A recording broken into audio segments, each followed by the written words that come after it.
presented by Namuna Music.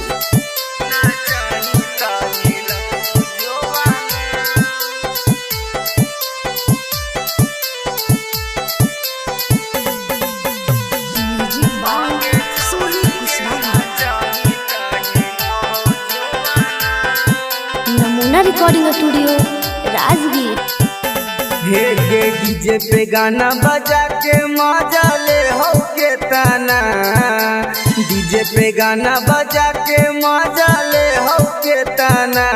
आगे छौड़ी गे ना चाही ता डोला हो जोबाना, आगे छौड़ी गे ना चाही ता हिला हो जोबाना।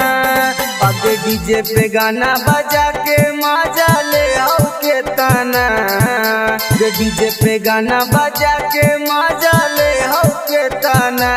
आगे छौड़ी गे ना चाही ता डोला हो जोबाना, आगे छौड़ी गे ना चाही ता हिला हो जोबाना।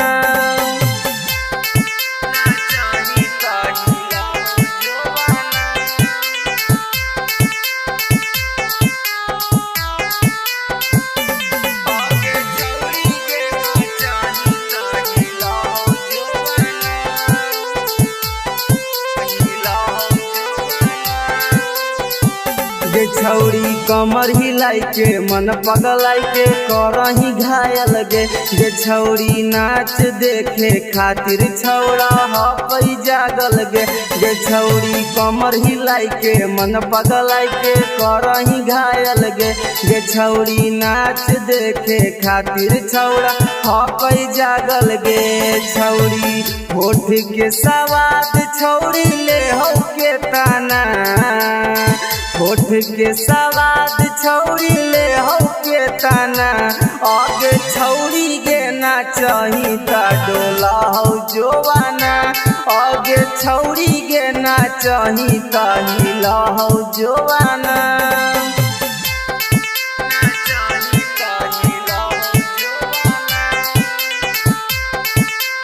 नमूना रिकॉर्डिंग स्टूडियो राजगीर।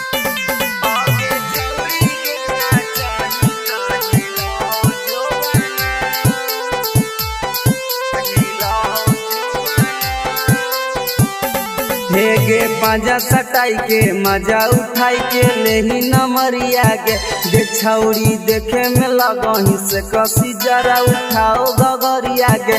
गे छौरी पांजा सटाई के मजा उठाई के लेही नमरिया गे, गे छौरी देखे में तू तो लगही हमारा माल सहरिया गे। छौरी रवि कंत चौरसिया मजा ले हो के ताना, आगे रवि कंत चौरसिया मजा ले हो के ताना।